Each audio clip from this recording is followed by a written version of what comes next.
Hello students, this is Prachi. Welcome to our channel. आज हम करने वाले हैं वर्क एनर्जी की बैक एक्सरसाइज। अगर आपको कोई पर्टिकुलर क्वेश्चन देखना है तो आप डिस्क्रिप्शन बॉक्स में जाकर टाइम स्टैम्प देख सकते हो और वहां पर आप क्लिक करोगे तो जो सा क्वेश्चन आपको देखना होगा वो वहीं से स्टार्ट हो जाएगा। चलिए करते हैं question number first. Look at the activities given below.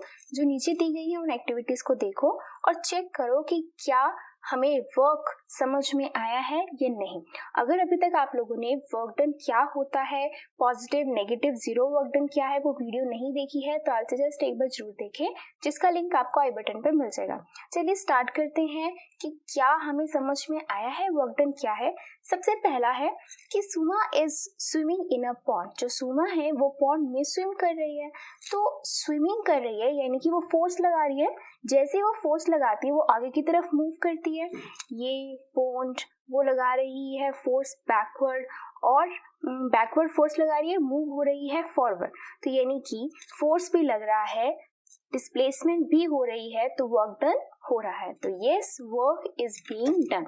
But यहाँ पर अगर मैं आपसे पूछूं पॉजिटिव नेगेटिव कौन सा वर्क डन हो रहा है, तो फोर्स लग रहा है बैकवर्ड की साइड, लेकिन जो सुमा है वो मूव कर रही है फॉरवर्ड की साइड। तो जो वर्क डन हुआ वो क्या हुआ, ऑपोजिट डायरेक्शन में, तो that means negative work done हो रहा है। नेक्स्ट देखते हैं। अ donkey is carrying a load on it's back. एक डोंकी अपनी बैक के ऊपर उसने लॉड रखा हुआ है, उसने भार रखा हुआ है। तो क्या उसके ऊपर क्या कोई काम हो रहा है या कोई वो काम कर रहा है। डोंकी ने लोड यानी कि भार उठाया हुआ, दैट मीन्स कि उसके ऊपर फोर्स तो लग रहा है, राइट, लेकिन वो क्या मूव कर रहा है, मूव नहीं कर रहा, डिस्प्लेसमेंट नहीं हो रही, तो work is not being done. Next, a windmill is lifting water from the well. एक विंडमिल जो है वो कुएं से पानी को लिफ्ट कर रही है, ऊपर की तरफ खींच रही है।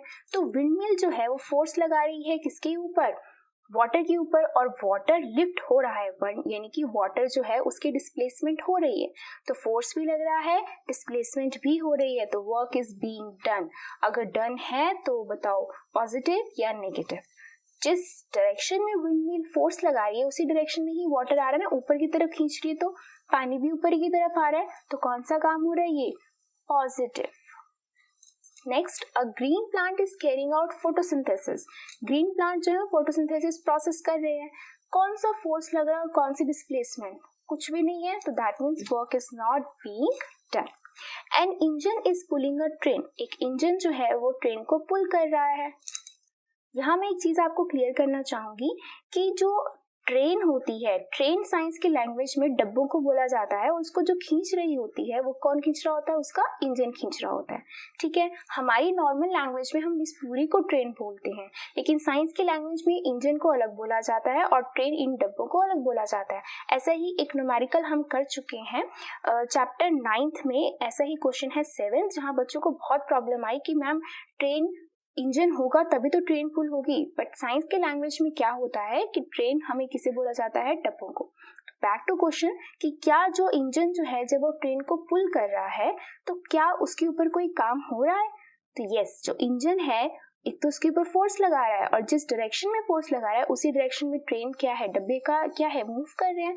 तो yes, work is being done, और वो भी कौन सा, पॉजिटिव। क्यों, क्योंकि जिस डायरेक्शन में फोर्स लग रहा है उसी डायरेक्शन में ट्रेन भी मूव हो रही है। Food grains are getting dried in the sun. Sun के नीचे जो है फूड ग्रेन्स जो हैं वो ड्राई हो रही हैं। तो क्या कोई काम हो रहा है, फोर्स डिस्प्लेसमेंट हो रही है, नो। अगर फोर्स डिस्प्लेसमेंट नहीं हो रही है तो work is not being done. A sailboat is moving due to wind energy. Wind energy की वजह से सेलबोट मूव कर रही है, तो फोर्स कौन लगा रहा है, विंड एनर्जी। मूव कौन कर रही है, सेलबोट। और जिस डायरेक्शन में, अगर इस डायरेक्शन की हवा चल रही है तो इसी डायरेक्शन में मूव करेगी ना सेलबोट, तो यानी कि वर्क इज बीइंग डन, और वो भी कौन सा, पॉजिटिव, क्योंकि जिस डायरेक्शन में फोर्स लग रहा है उसी डायरेक्शन में सेलबोट मूव कर रही है। चलिए करते हैं क्वेश्चन नंबर 2।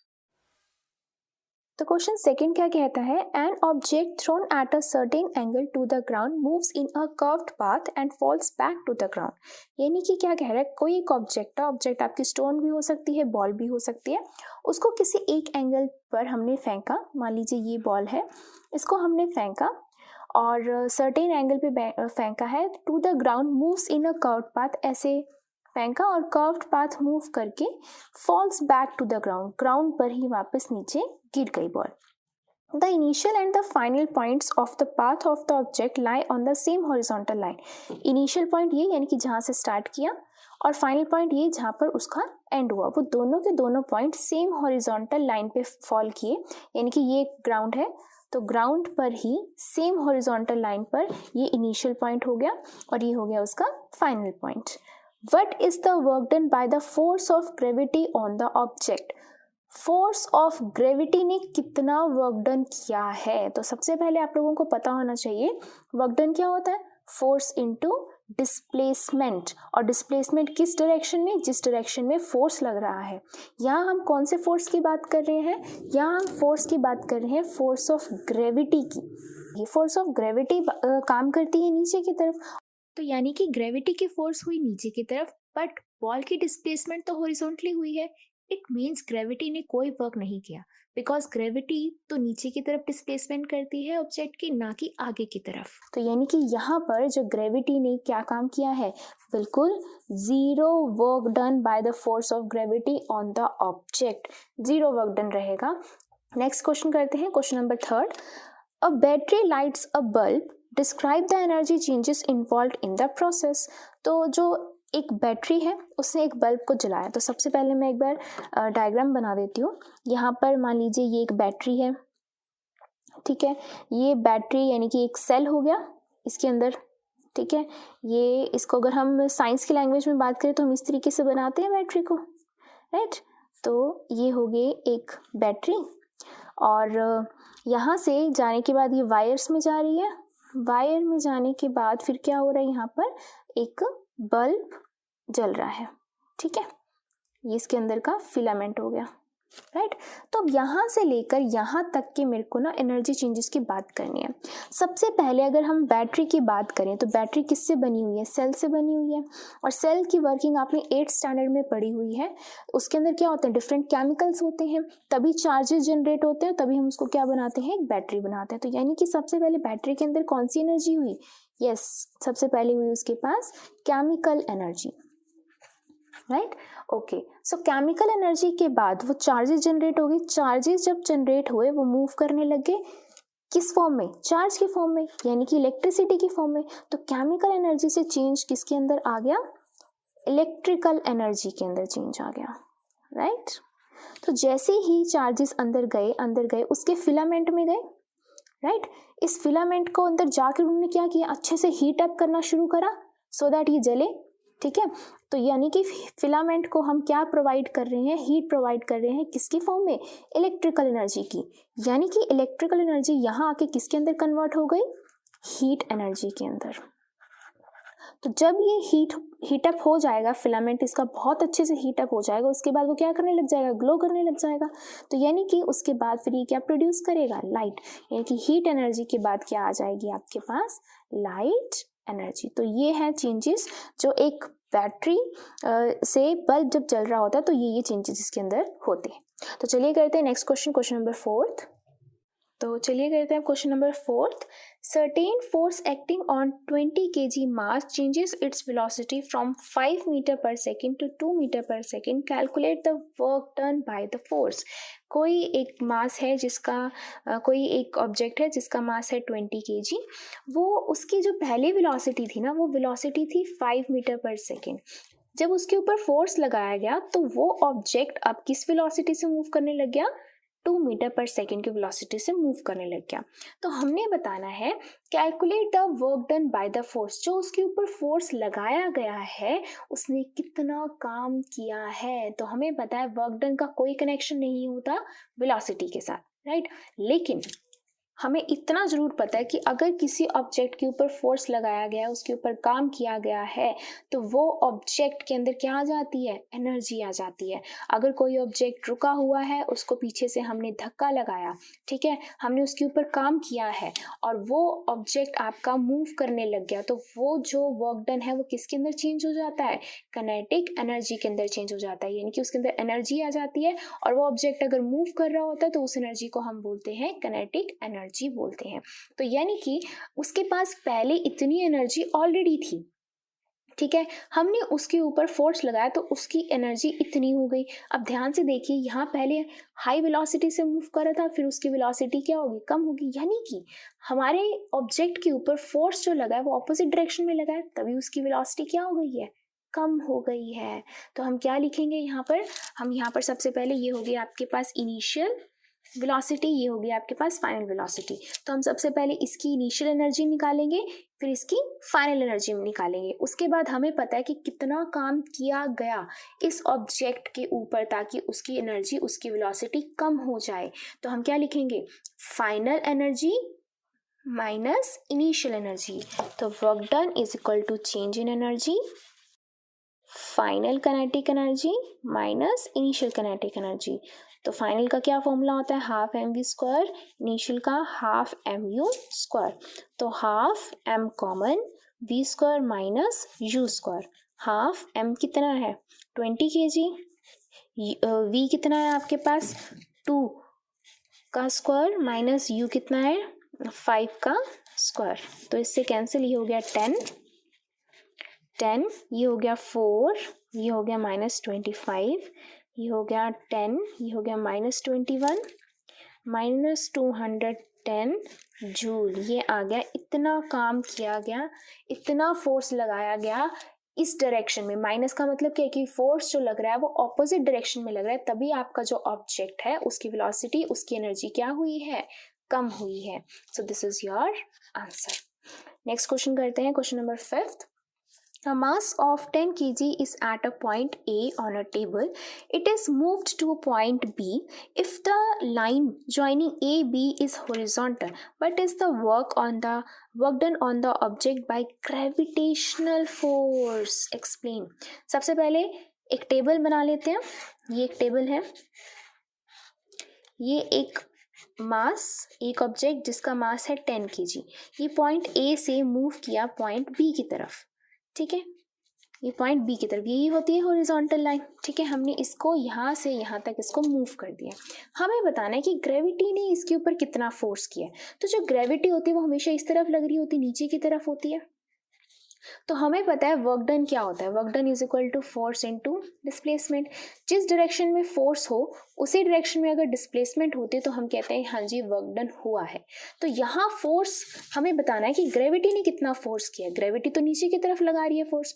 क्या ऑब्जेक्ट आपका नीचे की तरफ मूव किया है? नहीं, ऑब्जेक्ट जो है वो आपका इस तरफ मूव किया है, हॉरिजॉन्टल मूव किया है, नीचे तो मूव नहीं किया, नीचे मूव नहीं किया, लेकिन फोर्स नीचे लग रहा है।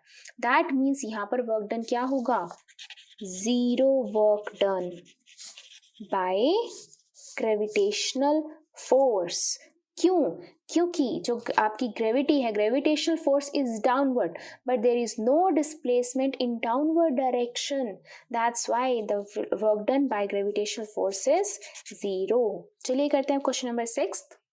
क्वेश्चन 6th है आपके पास, the potential energy of a freely falling object decreases progressively, does this violate the law of conservation of energy? Why? क्या कह रहा है कि एक ऑब्जेक्ट ऊपर से नीचे की तरफ लगातार गिरता जा रहा है, क्या वो law of conservation of energy को वायलेट करता है? वायलेट का मतलब क्या, ब्रेक करता है। कि क्या वो लॉ वहां पर ब्रेक हो जाता है कि एक ऑब्जेक्ट ऊपर से नीचे की तरफ गिर रहा है? तो law of conservation of energy पहले कहती क्या है, हमारी law of conservation of energy कहती है कि ना एनर्जी कभी क्रिएट होती है, ना एनर्जी कभी डिस्ट्रॉय होती है, ये सिर्फ एक फॉर्म से दूसरी फॉर्म में क्या होती है, चेंज हो जाती है, ट्रांसफर हो जाती है। ठीक है, तो अब उन्होंने बोला है इस केस में बताओ कि एक ऑब्जेक्ट जब ऊपर पड़ा हुआ है और वो नीचे की तरफ फॉल कर रहा है, तो अब बताओ यहाँ पर क्या हो रहा है, क्या यहाँ पर भी law of conservation of energy apply हो रहा है? तो यहाँ पर ध्यान से देखिए, जब एक ऑब्जेक्ट ऊपर से नीचे की तरफ गिर रहा है, पोटेंशियल एनर्जी क्या होती है कि आपकी कितनी हाइट पे पड़ी हुई है, राइट? आई होप अभी तक आप लोगों ने एनर्जी वाली वीडियो देख ली होगी, तो उसमें आपको क्लियर हो गया होगा पोटेंशियल एनर्जी और काइनेटिक एनर्जी क्या होती है। तो यहाँ पर at maximum height potential energy क्या है, मैक्सिमम। क्यों? इसका फॉर्मूला होता है mgh, जितनी ज्यादा हाइट उतनी ज्यादा पोटेंशियल एनर्जी। जैसे जैसे वो नीचे फॉल करी, ठीक है, मिड में आकर क्या हुआ, मिड में आकर क्या होता है कि जो भी एनर्जी होती है, यहाँ पर हाइट कम हो गई, बट हाइट कम होगी, पोटेंशियल एनर्जी कम हो गई, लेकिन जितनी कम हुई है वो उतनी की उतनी ट्रांसफर हो चुकी है किसके अंदर, काइनेटिक एनर्जी के अंदर। ठीक है, तो यहाँ पर आधी काइनेटिक एनर्जी हुई और आधी क्या हुई, पोटेंशियल एनर्जी। कहाँ पर, मिड में जाकर। ठीक है, एट मिनिमम पॉइंट यानी कि मिनिमम हाइट पर जाके, पोटेंशियल एनर्जी जब हाइट है ही नहीं, just before touching the ground height बिल्कुल जीरो, तो पोटेंशियल एनर्जी तो खत्म हो गई, जीरो हो गई, लेकिन यहाँ पे काइनेटिक एनर्जी क्या हो गई, मैक्सिमम, क्योंकि सारी की सारी पोटेंशियल एनर्जी किस में कन्वर्ट हो गई, आपकी काइनेटिक एनर्जी में चेंज होगी। तो हम इसको क्या लिखेंगे, no this doesn't violate the law of conservation of energy. चलिए आगे इसका आंसर लिखते हैं पहले। No, it is due to the fact that potential energy decreases progressively. In return, kinetic energy increases progressively and the total energy remains conserved. Potential energy decrease होती जाती है, उसके बदले काइनेटिक एनर्जी इंक्रीज होती जाती है। इसका मतलब क्या है कि टोटल एनर्जी हमारी क्या रह रही है, कांस्टेंट रह रही है, कंजर्व रह रही है। चलिए करते हैं नेक्स्ट क्वेश्चन।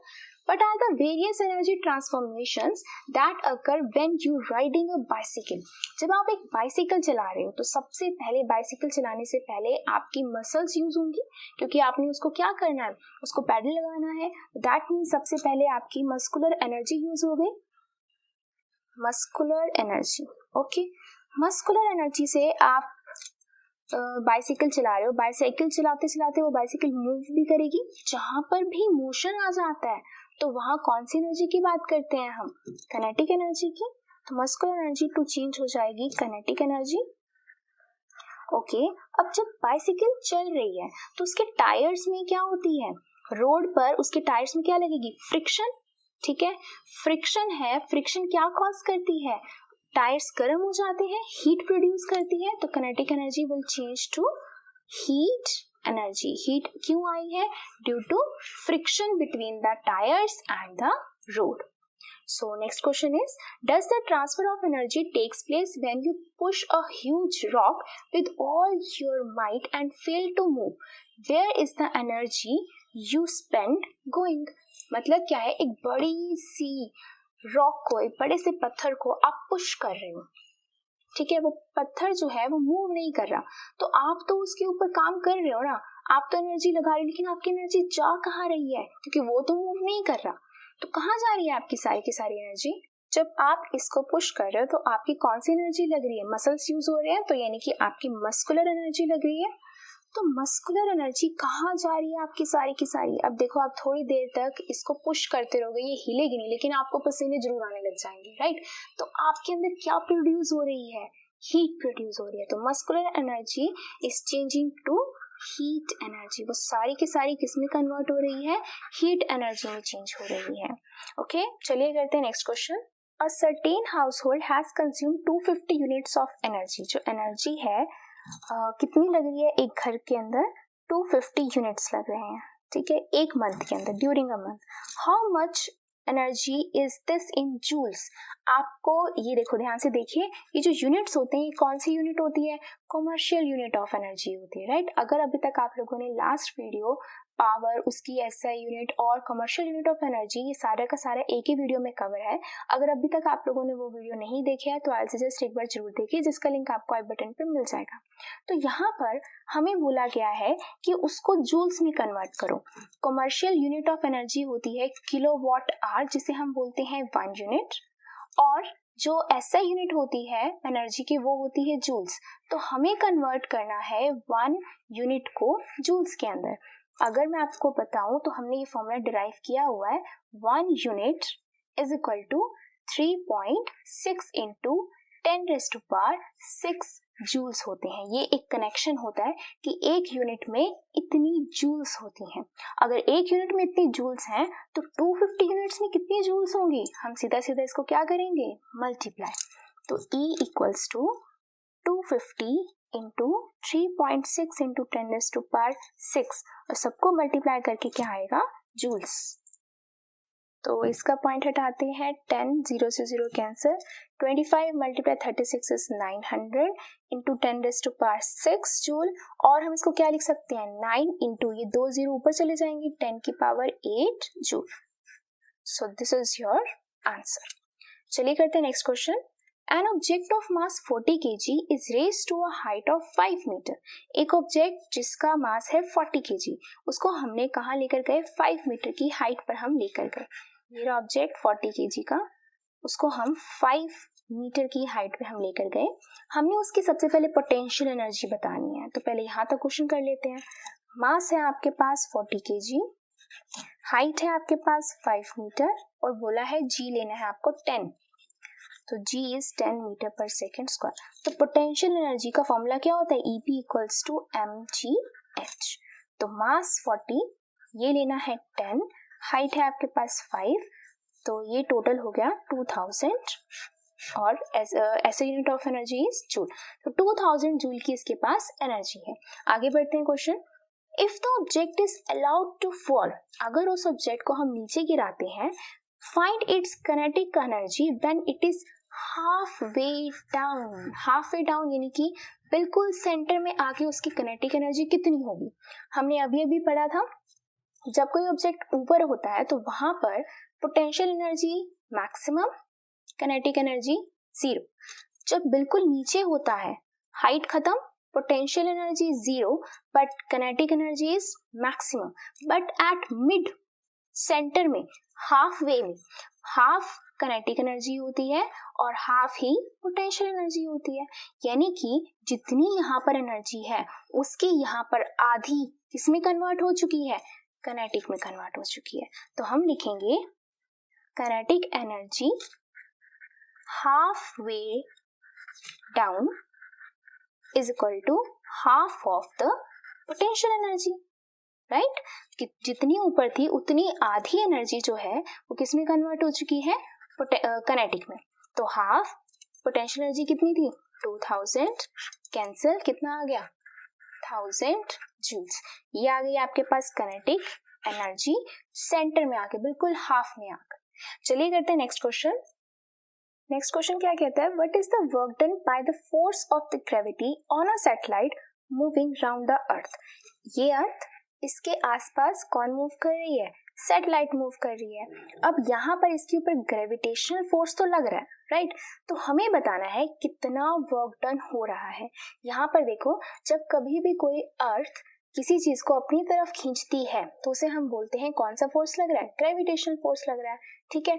अगर वो ऑब्जेक्ट उसकी तरफ गिर जाए तो हाँ ग्रेविटेशनल फोर्स है, लेकिन अगर वो ऑब्जेक्ट गिरने के बजाय सिर्फ और सिर्फ घूमता जा रहा है, घूमता जा रहा है, तो उस फोर्स का नाम क्या था। अगर आपने ग्रेविटेशनल चैप्टर अच्छे से किया है तो वहां पर मैंने आपको एक फोर्स बताया था कि जब अर्थ किसी ऑब्जेक्ट पर फोर्स लगाती है और वो फोर्स उस ऑब्जेक्ट को गिराने के बजाय वो राउंड राउंड घूमता रहता है, जैसे कि मून है, जैसे कि सन के अराउंड प्लैनेट्स हैं, तो ये सब घूम रहे हैं, ठीक है। तो यहाँ कौन सा फोर्स एक्ट होता है, that is centripetal force. Centripetal का मतलब सेंटर सीकिंग फोर्स, यानी कि सेंटर की तरफ फोर्स लगता है बट वो गिरता नहीं है।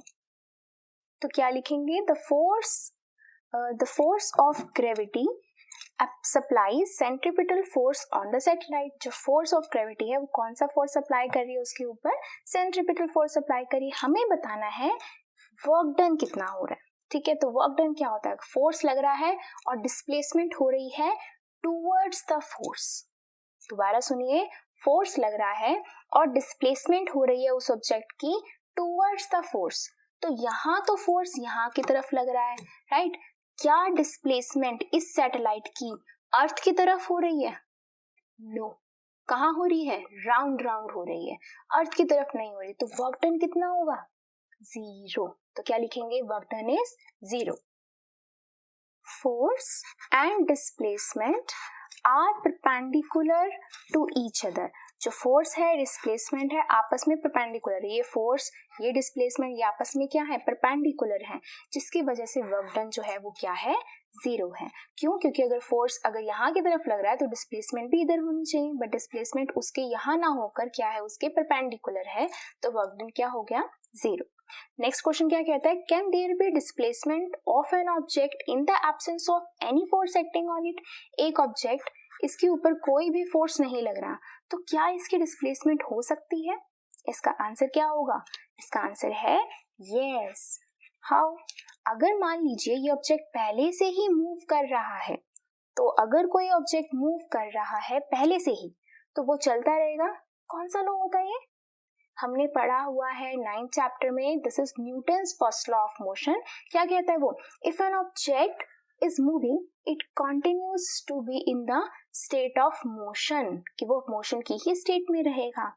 अगर ऑब्जेक्ट कोई पड़ा हुआ है तो वो, अगर एक ऑब्जेक्ट अगर आपका स्टेशनरी है तो वो स्टेशनरी पोजीशन पर ही रहेगा, वो मूव कर रहा है तो वो मूव ही करता रहेगा। तो ये क्या हो गया आपका? तो यस, इसका आंसर कैसे लिखेंगे?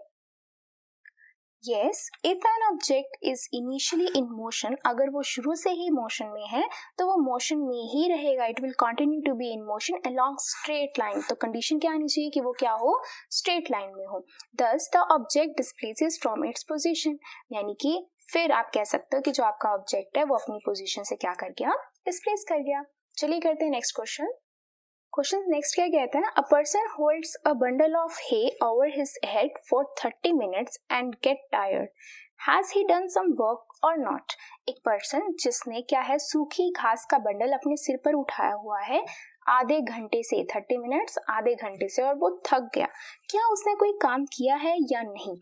एक पर्सन जिसने अपने सिर पर सूखी घास का बंडल उठाया हुआ है, मतलब वो फोर्स लग रहा है, ठीक है, उसने फोर्स लगाया है, बट क्या कभी कोई वो मूव कर रहा है, कोई डिस्प्लेसमेंट हो रही है?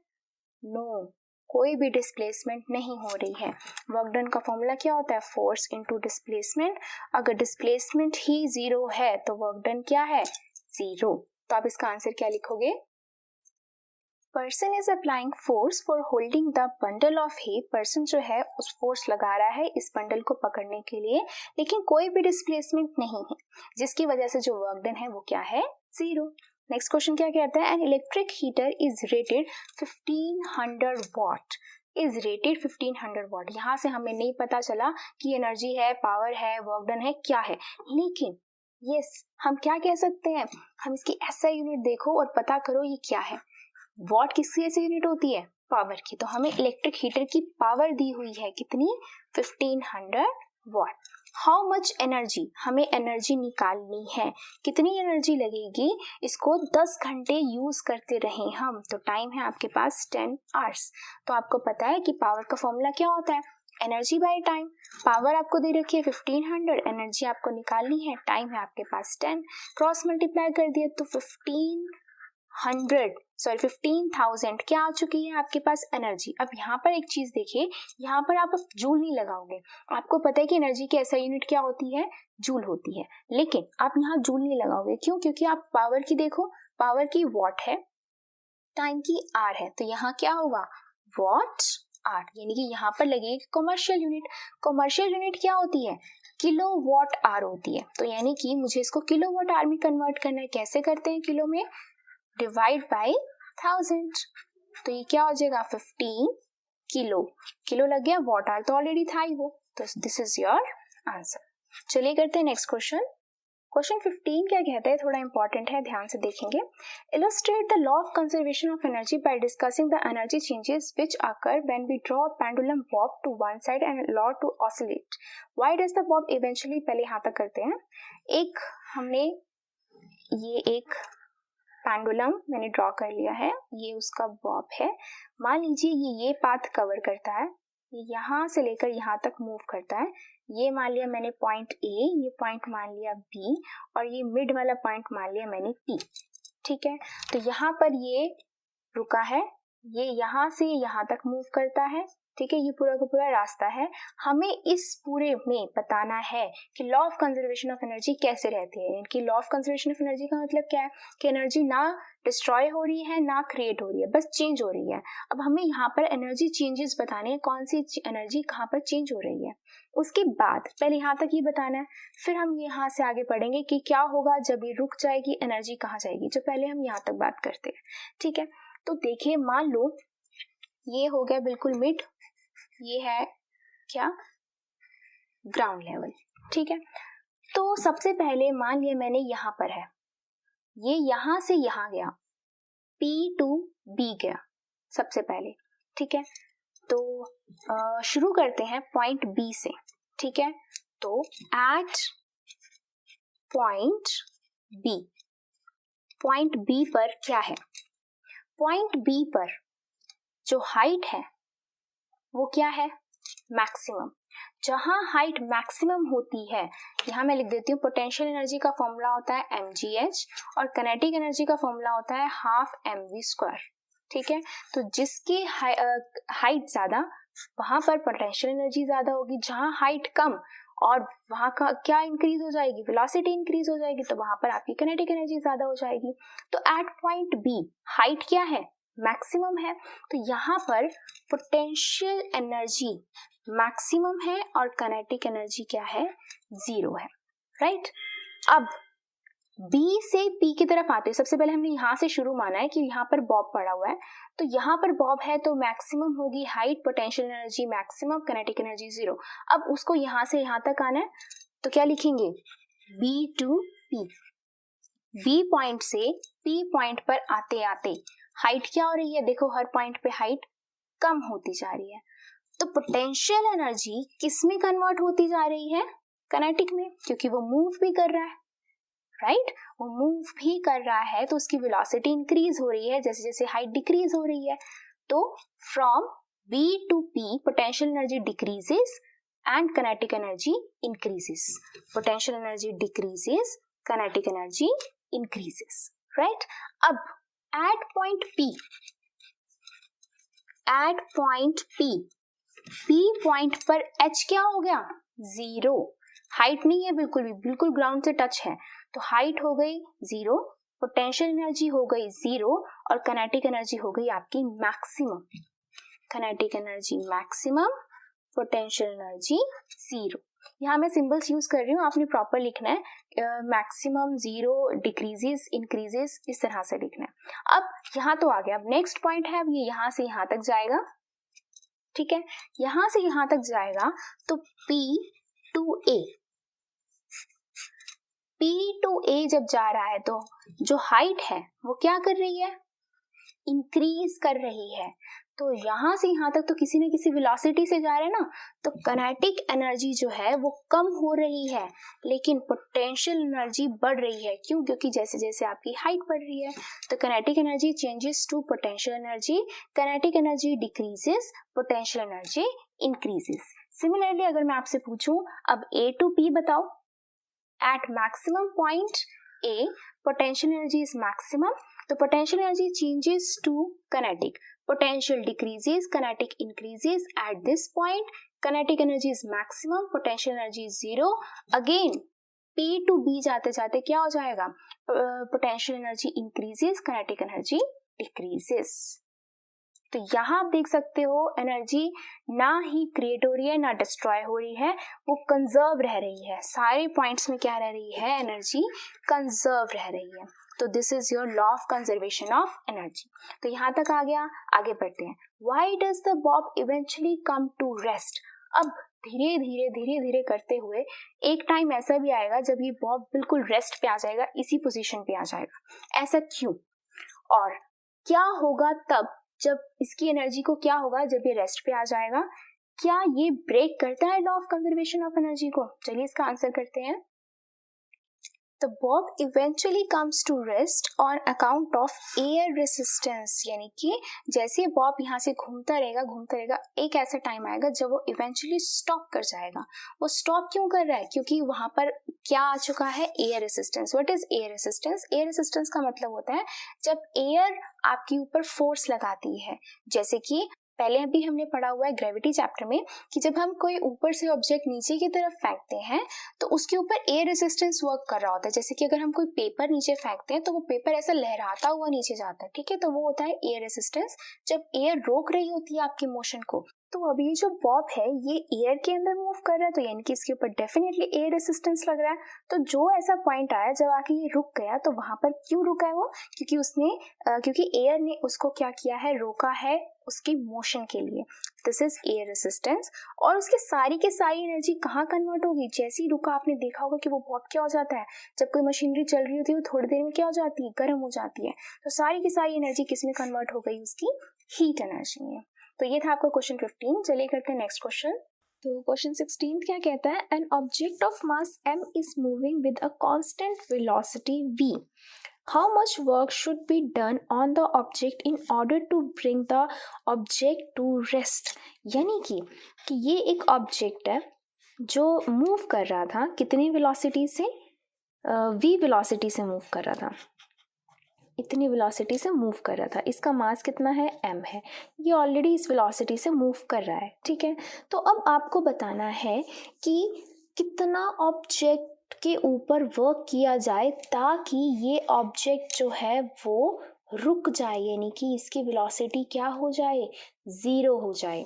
ये किसी वेलोसिटी से मूव कर रहा था, मान लो 5 मीटर पर सेकेंड या 10 मीटर पर सेकेंड से वेलोसिटी से मूव कर रहा था, लेकिन इसके ऊपर हमने कोई ना कोई वर्क करना है, वर्क डन करना है, सो दैट ये ऑब्जेक्ट आगे आकर रुक जाए। रुक जाए मतलब कि उसकी वेलोसिटी क्या हो जाए? 0 हो जाए। तो ये थी उसकी क्या? Initial velocity. ये क्या हो गई? उसकी फाइनल वेलोसिटी। ऑल्सो हमें पता है कि वर्क डन का कोई रिलेशन नहीं होता वेलोसिटी के साथ, लेकिन जब कभी भी एक ऑब्जेक्ट के ऊपर हम धक्का लगाते हैं या फोर्स लगाते हैं या कोई काम करते हैं और अगर वो मोशन में आ जाता है, यानी कि वो मूव करने लग जाता है, तो हम क्या कहते हैं? उसके ऊपर क्या हो गई है? उसके अंदर एनर्जी आ गई है। कौन सी एनर्जी आ चुकी है? किनेटिक एनर्जी आ गई है। जैसे हमने क्वेश्चन नंबर 4 में किया था, बिल्कुल वही चीज है। जैसे हम ऑब्जेक्ट के ऊपर वर्क करते हैं उसके अंदर एनर्जी आ जाती है, दैट इज किनेटिक एनर्जी, अगर वो मूव करने लग जाता है तो यहाँ पर क्या है? यहाँ पर हो गई उसकी ये इनिशियल किनेटिक एनर्जी और ये हो गई उसकी फाइनल किनेटिक एनर्जी। तो हमने उसके ऊपर कितना काम किया कि वो इनिशियल से फाइनल की तरफ पहुंचा, तो हमें क्या करना पड़ेगा? Final minus initial. तो work done is equal to change in energy. Change in energy का मतलब final kinetic energy minus initial kinetic energy. तो यहाँ पर हाफ m, यहाँ पर फाइनल की वेलोसिटी कितनी है? यस, 0 का स्क्वायर। क्या होता है किनेटिक एनर्जी का फॉर्मूला? क्या होता है? किनेटिक एनर्जी का फॉर्मूला होता है half into mass into velocity square, यही होता है। तो यहाँ पर वेलोसिटी कितनी होगी फाइनल के लिए? 0। इनिशियल के लिए कितनी वेलोसिटी थी? v square. तो ये तो हो गया 0, ये क्या बच गया? Minus mv square. यानी कि हमें वर्क डन कितना करना पड़ेगा? हमें उसके ऊपर वर्क डन करना पड़ेगा जितना पहले चल रहा था उसके ऑपोजिट डायरेक्शन में, उतना ही काम करना पड़ेगा सच दैट कि वो रुक जाए। जैसे कि मान लो ये ऑब्जेक्ट है, ये मूव कर रहा है, अब जितनी वेलोसिटी से मूव कर रहा है, जितनी एनर्जी से मूव कर रहा है, उतनी ही एनर्जी मुझे यहाँ लगानी पड़ेगी ताकि आगे जाके वो क्या हो जाए? रुक जाए। तो ये था इसका क्वेश्चन नंबर 16। नेक्स्ट करते हैं 17। कहता है calculate the work done required to be done to stop a car of 1500 kg moving at a velocity of 60 km/h। क्या आप इसको रिलेट कर सकते हैं 16 से? यस, बिल्कुल। हमने क्या करना है? सेम वही काम बोला गया है कि एक कार जिसका मास है 1500 kg, ठीक है, वो किस वेलोसिटी से मूव कर रही है? वो 60 km/h की वेलोसिटी से मूव कर रही है। हमने बताना है उसके ऊपर कितना काम किया जाए ताकि वो कार आगे जाकर क्या हो जाए? वो आगे जाकर स्टॉप हो जाए। पहले अगर उसकी वेलोसिटी ये थी, अब उसकी वेलोसिटी क्या हो जाए? 0 हो जाए। तो हम इसके ऊपर कितना काम करें? तो वही होगा ना, कितना काम होगा कि पहले उसके पास कितनी एनर्जी थी, फिर उसके पास कितनी एनर्जी आ गई, उन एनर्जी को हम क्या कर देते हैं? Minus final energy minus initial energy, जैसे हमने अभी 16th क्वेश्चन में किया है। तो हम क्या करेंगे? Work done is equal to change in energy final energy, final kinetic energy minus initial kinetic energy. Kinetic क्यों यूज करें? क्योंकि यहाँ कार भी क्या कर रही है, मूव कर रही है। मूव करने के लिए हम काइनेटिक एनर्जी यूज करते हैं, राइट। तो फाइनल क्या हो जाएगी, half M we square minus half M you square. Initial के लिए यू हो जाएगा, लेकिन यहाँ पर फाइनल कितनी है, जीरो। कितनी है, जीरो। तो हम यहाँ पर पुट कर देंगे जीरो माइनस हाफ एम कितना है आपके पास 1500 इंटू इनिशियल एनर्जी कितनी है 60 किलोमीटर पर आवर। लेकिन किलोमीटर में तो हम इसको पहले किस में कन्वर्ट करेंगे, मीटर पर सेकंड में। कैसे करते हैं, 60 × 5/18। तो क्या करेंगे, ये कैसे आए मैं ऑलरेडी आपको काफ़ी वीडियोस में एक्सप्लेन कर चुकी हूँ। तो इसको कैंसिल करते हैं, 3 पर कैंसिल कर रही हूँ मैं। ये आ गया 50/3। तो मैं इसको पुट कर देती हूँ यहाँ 50/3 इंटू 50/3, क्योंकि ये स्क्वायर है इसीलिए। तो इसको आगे सॉल्व करते हैं, कितना आता है चेक करते हैं। ये तो हो गया जीरो, ये हो गया माइनस, ये कैंसिल करते हैं इसके साथ 25। ये टोटल कैलकुलेट होकर आएगा आपके पास -625,000 डिवाइड बाई 3। जब हम इसको इससे डिवाइड करेंगे तो आएगा -208,333.3 जूल। तो आप अपना आंसर यहाँ पर भी छोड़ सकते हैं, लेकिन अगर आपको बुक के साथ बिल्कुल जैसे उन्होंने लिखा है वैसे लिखना है तो आप क्या करोगे, ये पॉइंट उठाकर जितनी डिजिट आगे लगाओगे उतना इंटू 10⁻⁴ उतनी लिख दोगे। जैसे कि 1 2 3 4, मैं 4 डिजिट आगे पॉइंट लेकर जा रही हूँ, तो ये हो गया, तो इंटू 10⁻⁴ जूल। मैं इसको इतना आंसर इसका लिख दूंगी। सो अब करते हैं question number 18। In each of the following as shown, ये 3 केसेस आपको दे रखे हैं। आपको फोर्स की डायरेक्शन दे रखी है और सबका मास m है, और आपको डिस्प्लेसमेंट की डायरेक्शन भी दे रखी है 0 से। आपको हर एक डायग्राम को ऑब्जर्व करना है और आपको बताना है कि कहाँ पर वर्क डन आपका नेगेटिव है, पॉजिटिव और कहाँ 0 है। तो चलिए शुरू करते हैं with first one. First one को देखो, यहाँ पर हम फोर्स लगा रहे हैं, लेकिन ऑब्जेक्ट जो है वो इस डायरेक्शन में मूव कर रहा है। तो आप देख सकते होगे वर्क डन हम कब कहते हैं कि जिस डायरेक्शन में हम फोर्स लगाएं उसी डायरेक्शन में आपका ऑब्जेक्ट मूव करे, लेकिन ये उस डायरेक्शन में मूव ना होके उसका परपेंडिकुलरली मूव कर रहा है। तो यहाँ पर जो आपका वर्क डन होगा वो क्या होगा, 0, बिकॉज जो डिस्प्लेसमेंट है वो फोर्स की डायरेक्शन में ना होके उसके परपेंडिकुलर डायरेक्शन में है। अब यहाँ देखिए, हमने धक्का लगाया इधर और डिस्प्लेस भी हुआ इस साइड, तो यानी कि जिस डायरेक्शन में फोर्स लगाया उसी डायरेक्शन में ये ऑब्जेक्ट मूव कर गया। तो वर्क डन यहाँ पर क्या है आपका, पॉजिटिव। इसमें देखिए, हमने फोर्स लगाया इस डायरेक्शन में, लेकिन जो ऑब्जेक्ट है वो मूव कर गया इस डायरेक्शन में, ऑपोजिट टू द फोर्स। तो यहाँ पर वर्क डन क्या हो जाएगा, नेगेटिव। चलिए करते हैं next question. Sony says that acceleration in an object could be 0 even when several forces are acting on it. Do you agree? Sony कहती है कि एक ऑब्जेक्ट है, मान लीजिए ये, अगर इसके ऊपर बहुत सारे फोर्सेस एक्ट कर रहे हैं फिर भी इसकी जो एक्सेलरेशन है, यानी कि ये अपनी जगह से मूव नहीं करेगा, इसकी एक्सेलरेशन तो भी 0 है। क्या आप सहमत हैं? Do you agree? Yes, we are agree. क्यों? क्योंकि मान लीजिए सारी के सारी फोर्स जो है वो क्या है, इक्वल अमाउंट में है। मान लो जो जितना फोर्स यहाँ पे लग रहा है उतने ही इस डायरेक्शन में, यानी कि मान लो 5 न्यूटन का फोर्स इधर लग रहा है तो 5 न्यूटन का फोर्स इधर, ये इसकी ऑपोजिट डायरेक्शन में, तो एक दूसरे को क्या कर देंगे, कैंसिल। मान लो यहाँ पर 10 न्यूटन का फोर्स लग रहा है, यहाँ पर भी 10 न्यूटन का फोर्स लग रहा है, और दोनों के दोनों ऑपोजिट है, ये भी एक दूसरे को क्या कर देंगे, कैंसिल। ये ऑब्जेक्ट, इसको मैं क्या कर रही हूँ, फोर्स लगा रही हूँ इधर से भी और इधर से भी, और ये मूव नहीं कर रहा, ठीक है, ये मूव नहीं कर रहा लेकिन फिर भी फोर्स लग रहा है। दैट मीन्स यस, अगर नेट आपका force, when net force is 0, when net resultant, resultant का मतलब कि सारा प्लस माइनस करके आपका 0 है, when net resultant force is 0, तो क्या हम कह सकते हैं, acceleration on an object could be 0। Then there is no acceleration in an object, तो ऑब्जेक्ट में कोई एक्सेलरेशन नहीं होगी। तो नेक्स्ट क्वेश्चन है आपके पास, find the energy in kilowatt hour consumed in 10 hours by 4 devices of 500 watt each. तो आपको एनर्जी बतानी है और वो भी किसमें, किलोवाट आवर में। क्या है, 10 आवर्स के लिए जो टाइम है आपका वो 10 आवर है। 4 डिवाइसेस चल रही हैं जो कितनी की हैं, 500 वाट की। इनकी ये आपको क्या दे रखी है, ऐसा यूनिट देखो वाट है, दैट मीन्स पावर दे रखी है आपको कितनी, 500 वाट और 4 डिवाइसेस हैं, राइट।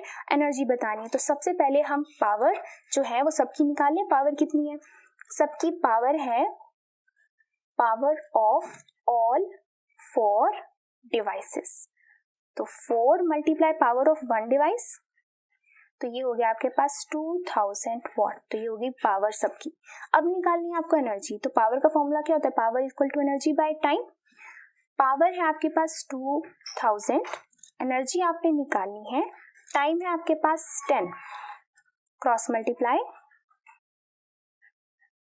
तो ये आ चुका है आपके पास 20,000। किसमें आई है, पहले आपकी जो पावर है वो है वॉट में और जो टाइम है वो है आवर में, राइट। तो वॉट आवर में आई है, लेकिन किस में चाहिए मेरे को, किलोवाट आवर में। यानी कि मैं अब इसको क्या करूंगी, डिवाइड बाय 1000। तो ये कितना हो जाएगा, 20 किलोवाट आवर। या आप लिख सकते हो 20 यूनिट्स, बिकॉज 1 किलोवाट आवर को हम क्या लिखते हैं, 1 यूनिट लिखते हैं। तो दिस इज योर आंसर। हमने क्या किया इसके अंदर, हमने पावर निकाली है 4 डिवाइसेस की। ये हमें दे रखा है 500 वाट ईच, एक डिवाइस की पावर दे रखी है। तो हमने सबसे पहले चारों डिवाइसेस की पावर निकाल ली। फिर हमने क्या निकाला, पावर का फॉर्मूला लगाया, power equal to energy by time. वहां से एनर्जी निकाली, वो आई हमारी वॉट आवर में। हमने कन्वर्ट करना था किलो में, तो इसलिए हमने इसको डिवाइड कर दिया 1000 से। Last question, a free falling object eventually stops on reaching the ground, what happens to its kinetic energy. एक ऑब्जेक्ट ऊपर से हमने नीचे की तरफ फेंका, ग्राउंड में जाकर लगा, तो नीचे जाकर तो उसकी काइनेटिक एनर्जी खत्म, राइट। क्यों, क्योंकि वो यहाँ आके उसकी वेलोसिटी तो गई, लेकिन कहाँ गई उसकी सारी की सारी काइनेटिक एनर्जी, किस चीज में जो है कन्वर्ट हो जाएगी। बिकॉज हमने अभी तक पढ़ते आ रहे हैं law of conservation of energy की एनर्जी तो कभी खत्म ही नहीं होती है, ना डिस्ट्रॉय होती है ना क्रिएट होती है। तो अब हमने बात करी एनर्जी ट्रांसफर की, तो सारी की सारी एनर्जी जो है वो किस चीज के अंदर ट्रांसफर हुई है। तो सबसे पहले ऑब्जेक्ट जब ऊपर से नीचे आएगा तो उसके अंदर है काइनेटिक एनर्जी। काइनेटिक एनर्जी जैसे वो नीचे आके टकराएगा, साउंड आएगी, तो वो कन्वर्ट हो गई साउंड एनर्जी में। तो जैसे कोई दो चीजें टकराती हैं, साउंड आती है, तो वहां पर क्या जनरेट होती है, हीट। तो क्या हो जाएगा, हीट एनर्जी। कोई भी दो ऑब्जेक्ट अगर एक दूसरे से टकराते हैं तो हमें से महसूस ना हो, लेकिन उनके अंदर क्या जनरेट हो जाती है, थोड़ी बहुत हीट जनरेट हो जाती है। तो this is your answer, kinetic, sound and heat energy. So that's all for this video. I hope you will like this lecture. So please subscribe our channel and press the bell icon. Thank you.